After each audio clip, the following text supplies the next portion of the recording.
E aí pessoal, tudo bem? Hoje eu vou responder uma pergunta do Dodge BSB. Ele pergunta assim: muito bom.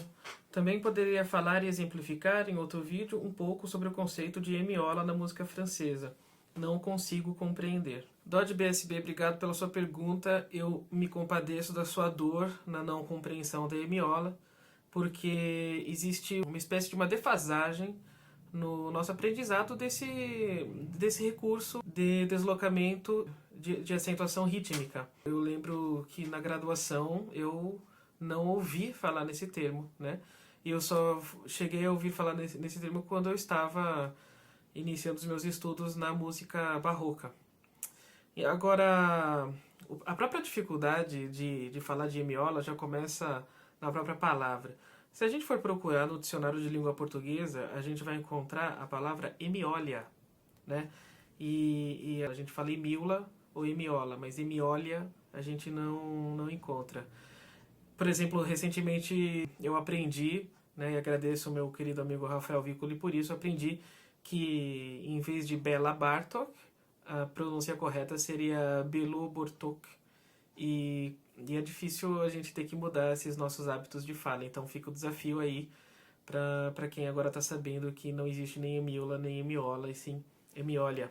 Olha, a palavra emiólia, ela deriva do grego emiolios, que significa um e meio, né?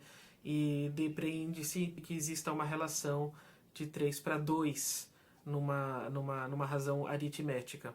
É um termo que vai aparecer desde os pitagóricos, e o termo emiólios, ele vai ser traduzido na latinidade para o termo sesquialtera, e ele vai ser utilizado tanto para designar uma relação de deslocamento rítmico de 3 tempos dentro de 2 compassos, quanto para a relação intervalar de uma quinta justa, que também é disposta numa razão de 3 sobre 2.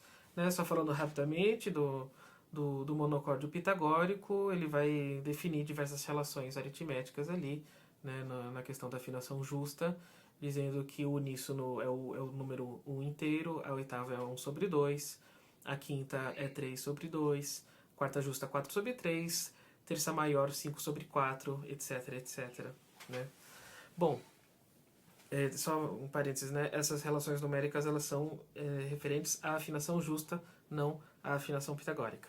E fala-se pouco de emiolia atualmente por uma questão que no repertório padrão do século XIX, com a qual vamos dialogar nos nossos estudos, praticamente não há presença, né, desse tipo de deslocamento rítmico. A gente vai ter deslocamentos com acentuação, com síncopas, mas não com uma emiolia. Olha, a emiolia ela vai ser bastante utilizada na Idade Média, no período medieval. Né? Vai ser muito comum nós vermos a utilização de 3 semibreves no final de obras polifônicas, né? Fazendo um deslocamento rítmico. No Renascimento a gente vai ter bastante esse recurso sendo utilizado também em cadências, e a discussão pode ir num patamar muito mais complexo quando, por exemplo, a gente fala das técnicas de coloração de partitura, que eu ainda vou trazer aqui para o nosso canal. E na música barroca isso vai ser muito empregado em danças também, mas não só. Uma outra dificuldade do entendimento da emiolia é que há pouca teorização desse próprio termo. Então, nas fontes primárias, a gente vê bastante a utilização desse recurso rítmico, mas não existe, propriamente dito, uma teorização cabal que nos defina, ou pelo menos não existe tanta teorização desse conceito quanto de outros conceitos, por exemplo, da emulação, da retórica, da questão dos afetos, das afinações, das relações intervalares, etc. Não é tão comum, né? Embora tenha sido bastante empregado. Mas, enfim, como que a gente vai fazer para perceber quando uma emiola acontece? E eu já deixo claro que ela não acontece só na música francesa, ela vai acontecer em todas as músicas desse período que chamamos de período barroco, vai acontecer na Península Ibérica, com mais frequência, mas vai acontecer também na França, na Itália, na Inglaterra, na Polônia, etc. Bom, então a emiola ela vai ser definida primeiro por um deslocamento rítmico em músicas de compassos ternários ou binários compostos. Então a gente vai ver majoritariamente em obras em 3x4, 3x2 e 6x8, mas são dois tipos de hemiolas diferentes que geram efeitos semelhantes.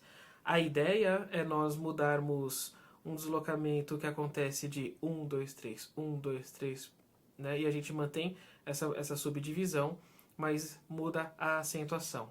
Então a gente vai ter 1, 2, 3, 1, 2, 3, 1 e 2 e 3 e. Certo? E vai ficar mais fácil de encontrar esse recurso quando ele não está expressamente evidenciado na partitura, mediante a linha do baixo, né? O baixo contínuo estará sempre ao nosso favor quando estamos tratando de música barroca. Agora, eu recomendo que você ouça bastante danças, sobretudo a Passé-Pied. A Passé-Pied vai ter na sua Inventio Simplex a utilização de bastantes hemiolas, tá? E fique atento nas cadências de músicas renascentistas e nas cadências de danças do período barroco. Eu vou demonstrar aqui alguns casos de hemiola, tá? Quando eles vão acontecer na linha do baixo, na linha do soprano e também a hemiola horizontal, que é bastante encontrada no repertório ibérico. Bom, com o violino em mãos agora.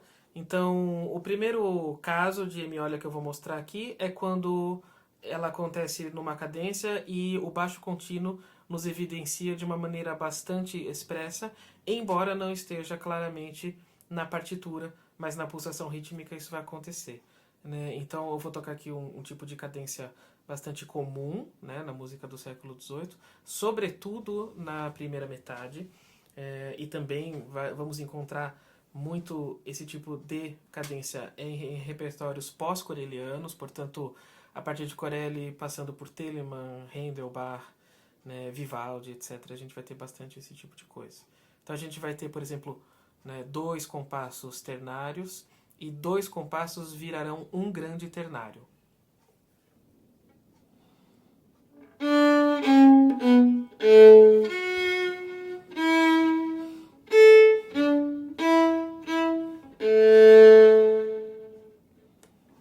Vou tocar de novo, um pouquinho mais lento e exagerando mais na acentuação.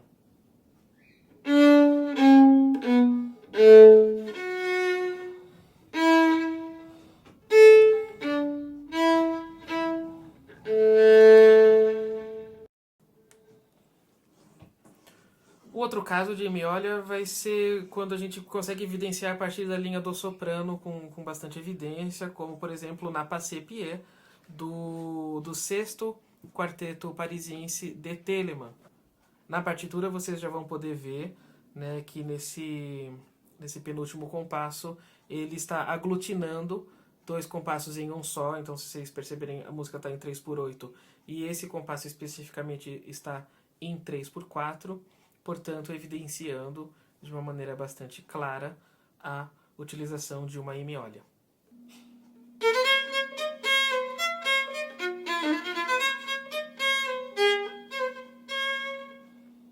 Outro caso, finalmente chegamos na hemiola horizontal, que a gente vai ver em compassos 6x8, que é quando a gente vai ter o deslocamento rítmico de 1, 2, 3, 1, 2, 3 e depois 1, 2, 1, 2, 1, 2. É um resultado bastante semelhante sonoramente. Gaspar Sanz, ele vai já nos dar uma dica de como o rasgueado será efetivado nesse tipo de música, nesse tipo de acontecimento, e vai acontecer muito em danças chamadas como hácaras. E a gente pode pegar essa explicação das cordas dedilhadas e transpormos aqui para o violino. Então ele vai sugerir baixo, baixo, cima, baixo, baixo, cima, baixo, cima, baixo, cima, baixo, cima.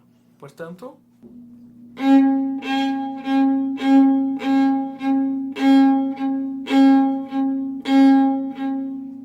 né? E aí, na velocidade, vai ficar...